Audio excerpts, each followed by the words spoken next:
नमस्कार, स्वागत है आप सभी का परीक्षा वर्ल्ड के इस यूट्यूब चैनल में। दोस्तों, आज हम प्रैक्टिस सेट 8 को इस वीडियो में कंप्लीट करेंगे।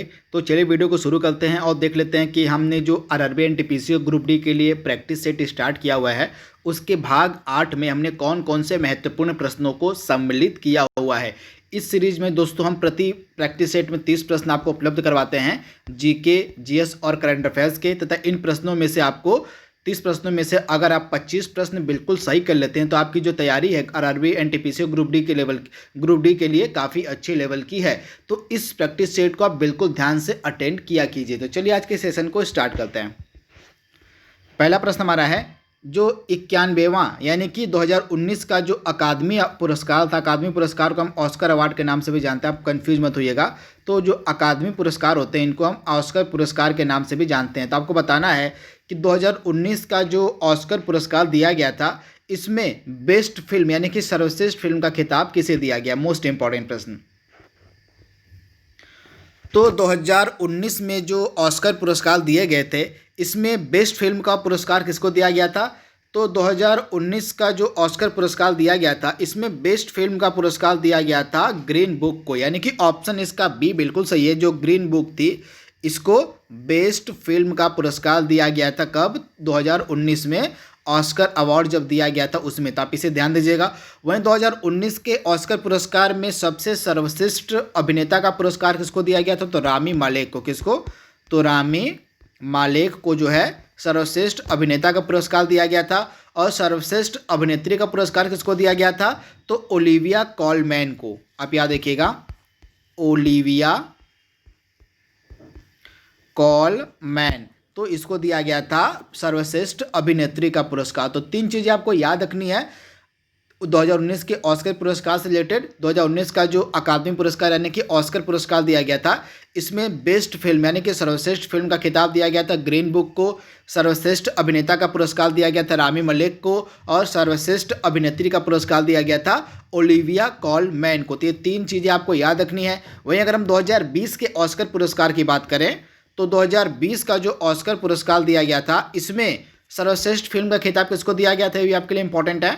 तो हाल ही में 2020 में जो ऑस्कर पुरस्कार दिए गए थे, इसमें सर्वश्रेष्ठ फिल्म का खिताब दिया गया पैरासाइट को। आप याद रखिएगा, पैरासाइट एक कोरियन मूवी है। पैरासाइट जो कोरियन मूवी है, इसको दिया गया सर्वश्रेष्ठ फिल्म का खिताब। आप इसे ध्यान दीजिएगा। तथा इसमें सर्वश्रेष्ठ अभिनेता का खिताब किसको दिया गया 2020 के ऑस्कर अवार्ड में। तो जोकिन फिनिक्स इनका नाम है, जोकिन फिनिक्स। इनकी एक मूवी आई थी जोकर। इसी जोकर मूवी के लिए जो है जोकिन फिनिक्स को जो है सर्वश्रेष्ठ अभिनेता का खिताब दिया गया था। वहीं अगर हम सर्वश्रेष्ठ अभिनेत्री की बात करें, तो सर्वश्रेष्ठ अभिनेत्री का पुरस्कार दिया गया था रेनी जेलवेगर को। इनका नाम है रेनी जेलवेगर। इनको दिया गया था सर्वश्रेष्ठ अभिनेत्री का पुरस्कार। तो आपको 2020 के ऑस्कर पुरस्कार के बारे में पता रखना है और 2019 के बारे में भी आपको याद रखना है। दोनों मैंने आपको बता दिया है। अगला प्रश्न हमारा है, आईसीसी का मुख्यालय आपको बताना है कहाँ पे है। तो आईसीसी का हेडक्वार्टर आपको कहाँ पे मिलेगा। तो दुबई में मिलेगा आपको आईसीसी का हेडक्वार्टर, यानी कि ऑप्शन जो इसका बी है बिल्कुल सही है। दुबई में मिलेगा आपको आईसीसी का हेडक्वार्टर। तथा आईसीसी का जो पुरुषों का 50 ओवर का जो विश्व कप होने वाला है 2023 में, ये कहाँ पे आयोजित किया जाएगा। तो भारत में इसका आयोजन किया जाएगा। अगला प्रश्न हमारा है, हाल ही में किस देश को पहली बार संयुक्त राष्ट्र मानवाधिकार परिषद में नियुक्त किया गया है। मोस्ट इंपॉर्टेंट प्रश्न। तो वह कौन सा देश है जिसको पहली बार जो है संयुक्त राष्ट्र मानवाधिकार परिषद में नियुक्त किया गया है। तो यह देश है आइसलैंड। तो आप ध्यान दीजिएगा, आइसलैंड पहली बार जो है मानवाधिकार परिषद के लिए चुना गया है। तो ऑप्शन इसका बी बिल्कुल सही है, आइसलैंड, यानी कि ऑप्शन बी। अगला प्रश्न हमारा है, निम्नलिखित में से किसे सियोल शांति पुरस्कार 2018 से सम्मानित किया गया है। तो 2018 में जो सियोल शांति पुरस्कार था, किसको दिया गया था। तो प्रधानमंत्री श्री नरेंद्र मोदी को, यानी कि ऑप्शन इसका ए बिल्कुल सही है। हमारे जो पीएम है, प्रधानमंत्री हैं नरेंद्र मोदी जी, इनको 2018 का जो है सियोल शांति पुरस्कार दिया गया था। तो ऑप्शन ए इसका बिल्कुल सही है। अगला प्रश्न हमारा है, 2019 का जो G20 शिखर सम्मेलन है किस जगह पे आयोजित किया गया था। मैं आपको 2019 से 2023 तक के G20 शिखर सम्मेलन में बता दे रहा हूँ, नोट डाउन कर लीजिएगा।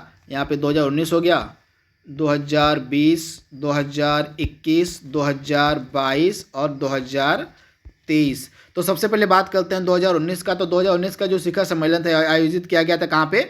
जापान में। इसे आप ध्यान दीजिएगा, जापान में 2019 का G20 शिखर सम्मेलन आयोजित किया गया था। 2020 का हाल ही में आयोजन किया गया G20 शिखर सम्मेलन कहाँ पे? तो सऊदी अरब में। कहाँ पे? तो सऊदी अरब में 2020 में जो है शिखर सम्मेलन आयोजित किया गया था G20 का। और 2021 का कहाँ पे किया जाएगा? तो 2021 का किया जाएगा इटली में किया जाएगा। 2022 का किया जाएगा इंडोनेशिया में। कहाँ पे? तो इंडोनेशिया में किया जाएगा 2022 का शिखर सम्मेलन। और 2023 का किया जाएगा हमारे प्यारे देश भारत में। तो ये आगे आने वाले आयोजन आपको पता होने चाहिए। अगला प्रश्न हमारा है, 7वां पुरुषों का ICC T20 विश्व कप का आयोजन कहाँ पे किया जाएगा? तो 7वां जो पुरुषों का ICC T20 विश्व कप है इसका आयोजन किया जाएगा ऑस्ट्रेलिया में, यानी कि ऑप्शन ए इसका बिल्कुल सही है, ऑस्ट्रेलिया। अगला प्रश्न हमारा है, हाल ही में 24वीं वर्ल्ड एनर्जी कांग्रेस का जो आयोजन है वो कहाँ पे किया गया? तो हाल ही में 24वीं वर्ल्ड एनर्जी कांग्रेस का जो आयोजन है यह कहाँ पर किया गया? तो अबू धाबी में, यानी कि ऑप्शन इसका बी बिल्कुल सही है। संयुक्त अरब अमीरात की जो राजधानी है अबू धाबी, यहीं पे जो है 24वीं वर्ल्ड एनर्जी कांग्रेस का आयोजन किया गया। अगला प्रश्न हमारा है, ह्यूमन डेवलपमेंट इंडेक्स यानी कि मानव विकास सूचकांक में 2019 में भारत का स्थान क्या था? तो 2019 में जो मानव विकास सूचकांक जारी किया गया था इसमें भारत का स्थान क्या था? तो इसमें भारत का स्थान था 129वां, यानी कि ऑप्शन जो ए है इसका बिल्कुल सही है, 129वां भारत का स्थान था। तथा इसको जारी कौन करता है SDI को? तो UNDP यानी कि संयुक्त राष्ट्र विकास कार्यक्रम के द्वारा जो है इस रिपोर्ट को पब्लिश किया जाता है। तथा 2019 में भारत का इसमें स्थान था 129वां। अगला प्रश्न हमारा है, राष्ट्रीय सुरक्षा दिवस कब मनाया जाता है? तो जो है राष्ट्रीय सुरक्षा दिवस प्रतिवर्ष 4 मार्च के दिन मनाया जाता है। तो राइट आंसर आपका हो जाएगा 4 मार्च के दिन जो है प्रतिवर्ष राष्ट्रीय सुरक्षा दिवस मनाया जाता है। अगला प्रश्न हमारा है, अजंता और एलोरा की गुफाएं किस राज्य में है? अजंता और एलोरा की जो गुफाएं हैं आपको मिलेगी महाराष्ट्र में, यानी कि ऑप्शन ए इसका बिल्कुल सही, महाराष्ट्र। अगला प्रश्न हमारा है, नगोबा जात्रा किस राज्य का एक जनजाति त्योहार है? तो नगोबा जात्रा जो है यह किस राज्य का एक जनजाति त्योहार है? तो यह मिलेगा आपको तेलंगाना के, यानी कि ऑप्शन ए इसका बिल्कुल सही है। यह जो तेलंगाना राज्य है इसका एक जनजाति त्योहार है नगोबा जात्रा, यानी कि ऑप्शन ए इसका बिल्कुल सही है। अगला प्रश्न हमारा है, राष्ट्रीय विकास परिषद यानी कि नेशनल डेवलपमेंट काउंसिल का जो है प्रमुख कौन होता है? तो राष्ट्रीय विकास परिषद का प्रमुख होता है भारत का प्रधानमंत्री, यानी कि ऑप्शन ए इसका बिल्कुल से। वर्तमान में नरेंद्र मोदी जी हमारे PM हैं तथा यही राष्ट्रीय विकास परिषद के वर्तमान में अध्यक्ष भी यानी कि प्रमुख हैं। अगला प्रश्न हमारा है, अनुच्छेद 360 का संबंध निम्नलिखित में से किससे है? तो अनुच्छेद 360 के तहत किस प्रकार की आपातकालीन स्थिति मतलब हमारे देश में उत्पन्न हो जाती है तो लगाई जाती है? तो आप इसका राइट आंसर हो जाएगा अनुच्छेद 360 के तहत जो है फाइनेंशियल इमरजेंसी यानी कि वित्तीय आपातकाल को लगाया जाता है। तो आप इसे ध्यान दीजिएगा, अनुच्छेद 360 के तहत जो है देश में वित्तीय आपातकाल की घोषणा की जाती है। वहीं अगर हम नेशनल इमरजेंसी की बात करें तो राष्ट्रीय आपातकाल लगाया जाता है अनुच्छेद 352 के तहत, और स्टेट इमरजेंसी जिसको हम राष्ट्रपति शासन के नाम से भी जानते हैं यह लगाया जाता है अनुच्छेद 356 के तहत, और वित्तीय आपातकाल लगाया जाता है अनुच्छेद 360 के तहत। तो तीनों आर्टिकल आपको याद रखना है। अगला प्रश्न हमारा है, निम्नलिखित में से किस क्रिकेट खिलाड़ी की आत्मकथा का नाम है playing it my way? Most important प्रश्न। तो किस खिलाड़ी की आत्मकथा का नाम है प्लेइंग इट माई वे? तो यह आत्मकथा मिलेगी आपको सचिन तेंदुलकर की, यानी कि ऑप्शन सी इसका बिल्कुल सही है, सचिन तेंदुलकर। अगला प्रश्न हमारा है, भारत के कुल कितनों राज्यों से होकर ट्रॉपिक ऑफ कैंसर यानी कि कर्क रेखा गुजरती है? तो जो कर्क रेखा है टोटल 8 राज्यों से होकर गुजरती है। भारत के 8 राज्य कौन कौन से हैं? तो सबसे पहले गुजरात आपका हो गया, उसके बाद राजस्थान, उसके बाद गुजरात यहाँ पे राजस्थान हो गया आपका, उसके बाद आपका हो गया MP, मान लीजिए MP मध्य प्रदेश हो गया आपका, उसके बाद छत्तीसगढ़ हो गया आपका, छत्तीसगढ़, उसके बाद आपका हो गया झारखंड, झारखंड याद रखिएगा। उसके बाद आपका होगा वेस्ट बंगाल यानी कि पश्चिम बंगाल हो गया आपका। उसके बाद त्रिपुरा और मिजोरम, त्रिपुरा और मिजोरम ये 8 राज्य हैं जहाँ से कर्क रेखा होकर गुजरती है। गुजरात, राजस्थान, मध्य प्रदेश, छत्तीसगढ़, झारखंड, पश्चिम बंगाल, त्रिपुरा और मिजोरम। तो ये 8 राज्य आपको याद रखना है, यहाँ से कर्क रेखा होकर गुजरती है। अगला प्रश्न हमारा है, इंद्रावती टाइगर रिजर्व किस राज्य में स्थित है? तो जो इंद्रावती टाइगर रिजर्व है आपको मिलेगा छत्तीसगढ़ राज्य में, यानी कि ऑप्शन ए इसका बिल्कुल सही है। छत्तीसगढ़ में आपको मिलेगा इंद्रावती टाइगर रिजर्व। अगला प्रश्न हमारा है, भारत को छोड़कर जाने वाली अंतिम यूरोपीय शक्ति कौन सी थी? तो भारत को छोड़कर जाने वाली जो अंतिम यूरोपीय शक्ति थी वो कौन थी? तो यह थे पुर्तगाली। ये सबसे पहले भारत आए थे और सबसे लास्ट में भारत को छोड़कर गए थे। तो आप इसे ध्यान दीजिएगा, इन्होंने 1961 में जो है भारत को छोड़ा था। तो इसे भी आप ध्यान दीजिएगा। अगला प्रश्न हमारा है, श्रीरंगपट्टनम की जो संधि थी यह ब्रिटिश ईस्ट इंडिया कंपनी और किसके मध्य हुई थी? तो श्रीरंगपट्टनम की जो संधि थी यह ब्रिटिश ईस्ट इंडिया कंपनी और मैसूर का जो शासक था टीपू सुल्तान उसके मध्य हुई थी। तो आपको याद रखना है, मैसूर का जो शासक था टीपू सुल्तान उसके मध्य और ब्रिटिश ईस्ट इंडिया कंपनी के मध्य हुई थी यह संधि। संधि का नाम था क्या? तो श्रीरंगपट्टनम की संधि। अगला प्रश्न हमारा है, निम्न में से कौन सा संगठन उपभोक्ता मूल्य सूचकांक यानी कि कंज्यूमर प्राइस इंडेक्स को जारी करता है? तो दिए गए ऑप्शन में से कौन सा संगठन है जो उपभोक्ता मूल्य सूचकांक को जारी करता है? तो जो उपभोक्ता मूल्य सूचकांक इसको जारी किया जाता है CSO के द्वारा, यानी कि केंद्रीय सांख्यिकी संगठन जो है इसके द्वारा जो है उपभोक्ता मूल्य सूचकांक जारी किया जाता है। तो ऑप्शन ए इसका बिल्कुल सही है। अगला प्रश्न हमारा है, थॉमस कप का संबंध निम्नलिखित में से किस खेल से है? तो थॉमस कप का संबंध बैडमिंटन से, यानी कि ऑप्शन जो इसका बी है बिल्कुल सही है, बैडमिंटन। अगला प्रश्न हमारा है, पंकज आडवाणी का संबंध किस खेल से है?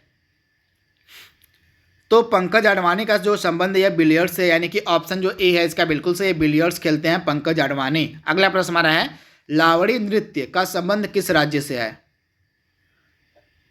तो जो लावड़ी नृत्य है यह एक फेमस नृत्य आपको मिलेगा महाराष्ट्र का, यानी कि ऑप्शन ए इसका बिल्कुल सही, महाराष्ट्र का एक प्रसिद्ध नृत्य है जिसका नाम है लावड़ी नृत्य। तो ऑप्शन ए इसका बिल्कुल सही है, महाराष्ट्र। अगला प्रश्न हमारा है, ब्रह्म समाज की स्थापना किसके द्वारा की गई? तो ब्रह्म समाज की जो स्थापना यह की गई थी राजा राम मोहन राय के द्वारा, यानी कि ऑप्शन इसका बी बिल्कुल सही है, राजा राम मोहन राय के द्वारा जो है ब्रह्म समाज की स्थापना की गई थी। अगला प्रश्न हमारा है, पंक्ति और कॉलम को विस्थापित होने से बचाने के लिए किस चीज का उपयोग किया जाता है? तो व्यू कीबोर्ड का उपयोग किया जाता है पंक्ति और कॉलम को विस्थापित होने से बचाने के लिए। तो ऑप्शन ए इसका बिल्कुल सही है, व्यू कीबोर्ड। अगला प्रश्न हमारा है, निम्नलिखित में से किसे इंटरनल मेमोरी के रूप में भी जाना जाता है? तो इंटरनल मेमोरी के रूप में किसे जाना जाता है? तो जो रैम होता है इसको हम इंटरनल मेमोरी के रूप में भी जानते हैं। तो ऑप्शन इसका बी बिल्कुल सही है, रैम। अगला प्रश्न हमारा है, डीएसएल कनेक्शन किस प्रकार का कनेक्शन है? तो जो डीएसएल है यह कनेक्शन किस प्रकार का है? तो यह एक ब्रॉडबैंड प्रकार का कनेक्शन है, यानी कि ऑप्शन ए इसका बिल्कुल सही है, ब्रॉडबैंड। अगला प्रश्न हमारा है, काम करने की दर को क्या कहा जाता है? तो कार्य करने की दर को हम शक्ति कहते हैं, यानी कि ऑप्शन इसका जो सी है बिल्कुल सही है, काम करने की दर को हम शक्ति कहते हैं। आज का लास्ट प्रश्न हमारा है, हवा की गति को मापा जाता है। तो जो हवा की गति है वो किसकी सहायता से मापी जाती है? तो एनीमोमीटर की सहायता से जो है हवा की गति को हम मापते हैं, यानी कि ऑप्शन जो सी है इस प्रश्न का हमारा बिल्कुल सही है। तो दोस्तों यहाँ पे हमने जो प्रैक्टिस सेट हमारा है 8वें नंबर का उसको हमने पूरे विस्तार में कवर कर लिया है। आई होप यह प्रैक्टिस सेट आपको पसंद आ रहा होगा। तो आज के लिए बस इतना ही। Thank you, thanks for watching, thank you.